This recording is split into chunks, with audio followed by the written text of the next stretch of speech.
The नॉर्थमैन। ये कहानी आज से कई 100 साल पुरानी है, यानी कि सन 895 एडी की, जहां पर एक राजा को दिखाया जाता है जो अपने साथ कई गुलामों को लेकर अपने राज्य वापस आता है। दरअसल वो एक जंग जीतकर वापस लौटा है, इसीलिए पूरी प्रजा उसका स्वागत करती है। राजा अपनी पत्नी और अपने बेटे एमलेट से मिलता है। एमलेट बहुत ज्यादा स्ट्रांग नहीं है। राजा जंग में जो खजाना जीता होता है उसमें से एक गले का लॉकेट निकाल कर वो अपने बेटे एमलेट को देता है। यहाँ पर हमें राजा के भाई को भी दिखाया जाता है जिसका नाम फैंग है। फैंग बहुत ही शक्तिशाली और बहुत ही क्रूर होता है। उसने अपने भाई का हर एक जंग में साथ दिया था और वो बहुत बहादुरी से लड़ा था, इसीलिए हर एक जंग की जीत में उसका भी कहीं ना कहीं हिस्सा होता है। रात को राजा जब अपनी पत्नी के साथ कमरे में होते हैं तो वो रानी से कहते हैं कि मैं इस जंग में बहुत ज्यादा जख्मी हो चुका हूँ और अब मैंने तय कर लिया है कि मैं घोषणा करके अपने बेटे को यानी कि एमलेट को राजा घोषित कर दूंगा।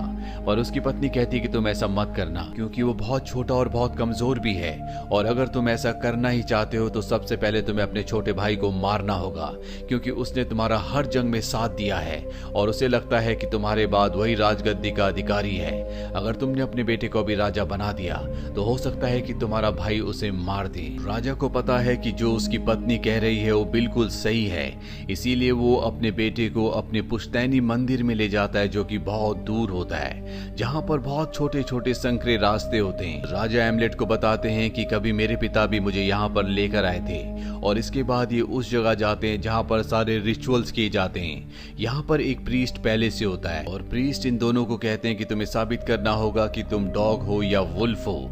इसके बाद राजा वुल्फ की तरह बिहेव करते हैं और उनका बेटा एमलेट भी उनकी नकल करता है। राजा बहुत जोर से दहाड़ते हैं, लेकिन एमलेट का दिल और आवाज इतनी बुलंद नहीं होती, इसीलिए वो उतनी तेज से आवाज नहीं निकाल पाता। राजा जानते हैं कि एमलेट बहुत ज्यादा स्ट्रांग नहीं है, इसीलिए यहाँ पर कुछ रिचुअल्स किए जाते हैं, और जब वो रिचुअल्स हो रहे होते हैं तो एमलेट को अजीब अजीब सी चीजें दिखती हैं। अब रिचुअल खत्म होने के बाद ये दोनों के दोनों बाहर आ जाते हैं और तभी राजा का भाई फैंग यहाँ पर आ जाता है जो इनके ऊपर हमला कर देता है। राजा अपने बेटे एमलेट को यहाँ से भाग जाने के लिए कहते हैं, इसीलिए एमलेट भाग जाता है और राजा को तीर लग जाता है, जिसके बाद उनकी मौत हो जाती है। अब जब एमलेट भाग रहा होता है तभी वहां पर फैंग का एक आदमी उसे पकड़ लेता है और एमलेट उसे जख्मी करके वहां से अपने राज्य वापस आ जाता है, जहां पर वो देखता है कि उसके अंकल फैंग ने पूरे राज्य पर अपना कब्जा कर लिया है, साथ ही उसकी मॉम को बंदी भी बना लिया है। अब यहाँ पर एमलेट ने जिस सिपाही को जख्मी किया था वो फैंग के पास आता है और उसे झूठ कहता है कि एमलेट की समंदर में डूबने से मृत्यु हो चुकी है। वही एमलेट को दिखाया जाता है जो एक नाव से समंदर के रास्ते इस राज्य को छोड़कर चला जाता है। वो तय करता है कि वो अपनी मॉम को एक दिन जरूर छुड़ाएगा, साथ ही अपने पिता की मौत का बदला अपने अंकल फैंग से लेगा। इसके बाद कई साल बीत जाते हैं और हमें एमलेट को दिखाया जाता है जो कि अब बड़ा हो चुका है। अब वो पहले की तरह कमजोर नहीं है, बल्कि वो एक वॉरियर, एक योद्धा है। वो कुछ लोगों का सरदार भी है। वो छोटे मोटे कबीलों पर हमला करता है और वहां के लोगों को अपना गुलाम बना लेता है, जिन्हें बाद में वो बेच देता है। अब एमलेट अपने साथियों के साथ एक कबीले पर हमला करके वहां के कई लोगों को बंदी बना लेता है। यहाँ पर उसकी मुलाकात एक औरत से भी होती है जिसके अंदर जादुई शक्तियां हैं, जिसकी दोनों आंखें फूटी हुई है। वो एमलेट को पहचान लेती है और उसे बताती है कि तुम्हारे अंकल के बेटे यानी कि फैंग के बेटे ने मेरी दोनों आंखें फोड़ दी। साथ ही वो एमलेट को उसके भविष्य और उसके पास्ट के बारे में बहुत सारी बातें बताती है। और अब एमलेट को पता चलता है कि इस कबीले में जिन लोगों को उन्होंने गुलाम बनाया है उनमें से कुछ गुलामों को उसके अंकल फैंग को भी बेचा जाना है। इसीलिए एमलेट चुपके से उस गुलामों वाली बोट में बैठ जाता है जिसमें एक लड़की भी होती है जिसका नाम ओगा होता है। और अब ये जब समंदर के रास्ते आगे बढ़ रहे होते हैं तभी तूफान आ जाता है। ओगा नीचे गिरने वाली होती है लेकिन एमलेट उससे बचा लेता है। अब किसी तरह से पानी से आगे होते हुए एक आइलैंड तक पहुंचते हैं। ये वो आइलैंड है जिस पर फैंग का कब्जा है। राजा बनने के बाद फैंग इस आइलैंड में आकर शिफ्ट हो गया था और अब इन सब गुलामों को पकड़कर फैंग के पास ले जाया जाता है, जिसके लिए लंबा सफर तय करते हैं। रास्ते में ओल्गा एमलेट से कहती कि मुझे पता है कि तुम गुलाम नहीं हो, तुम यहाँ पर किसी खास मकसद से आए हो। और यहाँ पर एमलेट ओल्गा को सारा सच बता देता है कि वो कौन है और यहाँ पर वो अपने पिता की मौत का बदला अपने अंकल फैंग से लेने के लिए आया है जो कि अब यहाँ के राजा बन चुके हैं। अब इन सब को फैंग के सामने पेश किया जाता है और जब एमलेथ फैंग को देखता है तो उसका दिल गुस्से और दर्द से भर उठता है। फैंग जब एमलेथ को देखता है तो वो उसे नहीं पहचानता क्योंकि वो अब बहुत बड़ा हो चुका है। साथ ही उसे ये बताया गया था कि एमलेथ मारा जा चुका है। एमलेथ को जब फैंग देखता है तो उसके पास आता है क्योंकि उसे उसी तरह के हट्टे कट्टे नौजवानों की जरूरत होती है ताकि वो उनसे बड़ा और भारी काम करवा सके। अब यहाँ पर एमलेथ से मजदूरी करवाई जाती है, उसे दिन रात काम करवाया जाता है।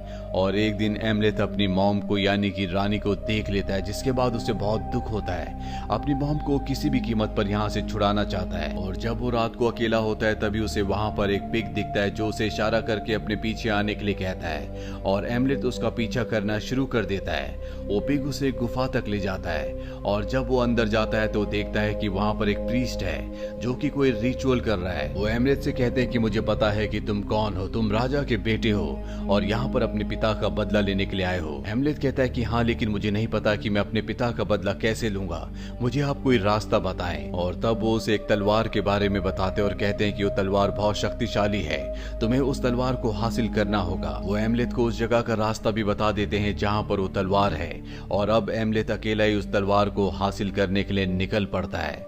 वो एक अंडरग्राउंड जगह में जाता है जहाँ पर वो देखता है कि एक मम्मी है जो कि बहुत पुराने राजा की मम्मी होती है जिसके हाथ में वही ताकतवर तलवार होती है। और अब एमलेथ उस तलवार की उस मम्मी के सामने जाता है पर तभी मम्मी जिंदा हो जाती है, उस पर हमला करती है।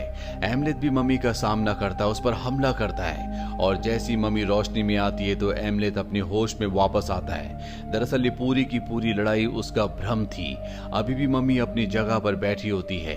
उसे समझ में आ जाता है कि ये तिलिस्मी जगह है, उसे किसी भ्रम जाल में नहीं फंसना। वो राजा की मम्मी के पास जाता है और उसके हाथ से तलवार ले लेता है। इसके बाद मम्मी वहीं पर बिखर जाती है और अब एमलेथ तलवार लेकर वापस आता है और उसे एक जगह पर छुपा देता है। इसके बाद वो ओल्गा के पास जाता है और उसे कहता है कि तुम चिंता मत करो, मैं जल्दी फैंग को मारकर सबको आजाद करवा दूंगा। दरअसल फैंग और उसके आदमी ओल्गा को परेशान कर रहे होते हैं। ओल्गा फैंग के यहाँ पर खाना बनाने का काम करती है। अगली सुबह दिखाया जाता है कि एमलेथ को और बहुत सारे लोगों को यहाँ से कहीं दूर ले जाया जा रहा होता है। दरअसल यहाँ पर एक बहुत ही खतरनाक गेम होती है और उस गेम में अब इन सबको पार्टिसिपेट करना है। ये गेम इतनी खतरनाक होती है कि इसमें किसी की भी जान जा सकती है। और अब एमलेथ और दूसरी टीम जब आपस में गेम खेल रहे होते हैं तो एक पल ऐसा आता है जब एमलेथ की टीम हार रही होती है, जो देखकर फैंग के बेटे को बिल्कुल अच्छा नहीं लगता और वो गेम के बीच में आ जाता है। और एक पल ऐसा आता है जब दूसरी टीम का खिलाड़ी फैंग के बेटे को मारने वाला होता है। दूर से फैंग और उसकी पत्नी देखकर बुरी तरह से डर जाती है, पर इससे पहले कि वो फैंग के बेटे को मारता, एमलेथ आकर उसे बचा लेता है और साथ ही गेम भी जीत जाते हैं, जिससे एमलेथ और बाकी सभी बहुत खुश होते हैं। अब क्योंकि एमलेथ की वजह से फैंग के बेटे की जान बची थी, इसीलिए रात को उसे ओल्गा के साथ टाइम स्पेंड करने का मौका दिया जाता है, क्योंकि सबको पता होता है कि ये दोनों एक दूसरे से प्यार करते हैं। पर अगली सुबह फैंग के लिए बहुत बुरी होती है क्योंकि उसके कई लोगों को किसी ने मार दिया होता है। फैंग को लगता है कि ये गुलामों का काम है, लेकिन तभी वहाँ पर एक भविष्यकर्ता आता है जो भविष्य बता सकता है उन बातों को भी जो घट चुकी है। और वो फैंग को बताता है कि ये किसी गुलाम ने नहीं किया बल्कि ये किसी आत्मा का काम है, और अगर तुम चाहते हो कि वो आत्मा आगे से ऐसा ना करे तो तुम्हें किसी न किसी की आहुति देनी होगी। हालांकि फैंग ऐसा करता भी है, लेकिन जिस आदमी की वो आहुति देना चाहता था वो देखता है कि अगली सुबह वहां पर उसी का अपना आदमी होता है, जिसे देखकर वो पूरी तरह से परेशान हो जाता है। रात को अपने सिपाहियों से कहता है कि तुम्हें चारों तरफ नजर रखनी होगी। अब रात को जब उसके लोग पहरा दे रहे होते, नजर रख रहे होते हैं, तो वो अपने आप को खुद ही मारना शुरू कर देते हैं। किसी को कुछ समझ नहीं आता कि यहाँ पर क्या हो रहा है। इस बात का फायदा उठाकर एमलेथ उस कमरे में जाता है जहाँ पर उसकी मॉम होती है। वो अपनी मॉम को कहता है कि मैं तुम्हारा बेटा हूँ, मैं यहाँ पर अपने पिता की मौत का बदला लेने के लिए आया हूँ। कल मैं फैंग को मार दूंगा और आपको यहाँ से हमेशा के लिए आजाद करवा कर ले जाऊंगा। उसकी मॉम कहती है कि तुम्हारे पिता मुझे अपना गुलाम समझते थे, उनकी नजरों में मेरी कोई भी अहमियत नहीं थी, वो सिर्फ पैसे को और अपनी रियासत को बढ़ाने में वक्त दिया करते थे। इसीलिए मैंने फैंग को अपने कब्जे में किया और तुम्हारे पिता को मरवा दिया ताकि मैं आजादी से खुलकर जी सकूं और सबको कंट्रोल कर सकूं। और अब जब तुम फैंग को मारने वाले हो तो तुम उसे मार सकते हो। इसके बाद मैं तुम्हारी रानी बन जाऊंगी और हम इस पूरी प्रजा पर राज करेंगे। ये सुनकर एमलेथ के पैरों के तले जमीन खिसक जाती है, क्योंकि उसने कभी सोचा भी नहीं था कि उसकी मॉम इस तरह से सोच सकती है।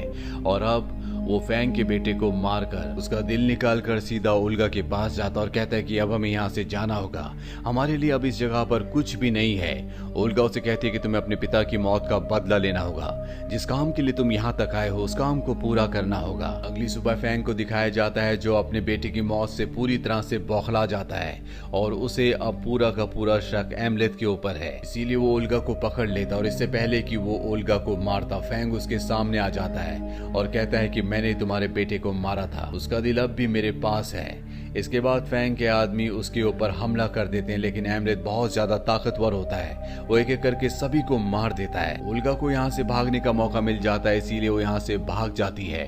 फैंग की सेना की तादाद बहुत ज्यादा है, इसीलिए वो एमलेथ को बंदी बना लेते हैं, जिसके बाद एमलेथ को बहुत बुरी तरह से मारा जाता है। हालांकि फैंग उसे मारना चाहता है, लेकिन सबसे पहले वो अपने बेटे के फ्यूनरल पर जाता है और फैंग की एब्सेंस में एमलेथ के पास बहुत सारे कौवे आते हैं। दरअसल ये उसके पिता की आत्मा है जो उसे आजाद करवा देते हैं। और जब फैंग वापस आता है तो वो देखता है कि एमलेथ उस जगह पर नहीं है। वो अपनी सेना से कहता है कि एमलेथ को पकड़कर वापस लेके आओ।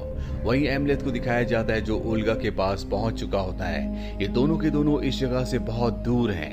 अब इन दोनों ने शादी भी कर ली है। ओल्गा एमलेथ से कहती है कि हम दोनों यहाँ से बहुत दूर चले जाएंगे, जहाँ पर हम अपनी एक नई दुनिया बनाएंगे, हम जिंदगी को दोबारा शुरू करेंगे।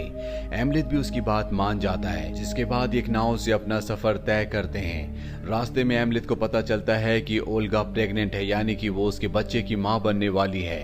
और जब उसे ये बात पता चलती है तो वो कहता है कि अब मैं यहाँ से नहीं जा सकता, क्योंकि अगर मैंने फैंग को नहीं मारा तो कल जब हमारा बच्चा पैदा हो जाएगा तो वो अपने बेटे की मौत का बदला लेने के लिए मेरे बेटे को, मेरे बच्चे को जरूर मारेगा। इसीलिए मुझे फैंग को खत्म करना होगा। वो बोट वाले को एक अंगूठी देता और कहता है कि मेरी पत्नी को उसके रिश्तेदारों के घर तक पहुंचा देना। और इसके बाद वो पानी में कूद कर एक बार फिर से फैंग को मारने के लिए उसके राज्य में पहुंच जाता है, जहां पर वो देखता है कि फैंग की सेना अपने आप ही मर रही है। ऐसा पहले भी हो चुका है और ऐसा सिर्फ उस तलवार की वजह से हो रहा होता है जो मम्मी के हाथ से छीन कर लाया था। वो एक मैजिकल और पावरफुल तलवार होती है, जो तलवार शुरू से ही उसकी मदद कर रही होती है और इसीलिए फैंग के बहुत सारे लोग अपने आप ही मारे जा चुके होते हैं। इसके बाद एमलेथ उस जगह जाता है जहाँ पर बहुत सारे गुलाम होते हैं। वो सभी गुलामों को आजाद करवा देता है और अब वो किसी भी कीमत पर फैंग को मारना चाहता है, पर सबसे पहले उसका सामना उसी की मॉम से होता है जो उसके ऊपर हमला कर देती है और गलती से तलवार उसकी मॉम को लग जाती है, जिससे उसकी मॉम की मृत्यु हो जाती है। और अब उसके पीछे से वहां पर फैंग भी आ जाता है, जो अपनी पत्नी को मरा हुआ देखकर बहुत ज्यादा दुखी होता है, क्योंकि उसने अपने बेटे और अपनी पत्नी दोनों को खो दिया। एमलेथ की मॉम से उसने शादी कर ली थी, इसीलिए वो अब उसकी पत्नी थी। फैंग अपनी पत्नी को उठाकर ले जाता और एमलेथ से कहता है कि मैं तुम्हें ज्वालामुखी के पास मिलूंगा। एमलेथ जब ज्वालामुखी के पास जाता है तो वहां पर फैंग होता है। दोनों के बीच में घमासान लड़ाई होती है। ये दोनों एक दूसरे पर हावी हो रहे होते हैं और एक पल ऐसा आता है जब ये दोनों एक दूसरे को तलवार मार देते हैं। फैंग की मृत्यु हो जाती है और एमलेथ अपनी जिंदगी की आखिरी सांसें ले रहा है और तभी वो अपने विजन्स में देखता है कि उसकी पत्नी ओल्गा ने 2 जुड़वा बच्चों को जन्म दिया है, जो देखकर उसे बहुत तसल्ली होती है। इसके बाद उसकी मृत्यु हो जाती है और ये कहानी यहीं पर खत्म हो जाती है। ये फिल्म ईयर 2022 में रिलीज हुई थी। IMDb पर इस फिल्म की रेटिंग है 7.2। उम्मीद करते हैं कि ये कहानी आपको पसंद आई होगी।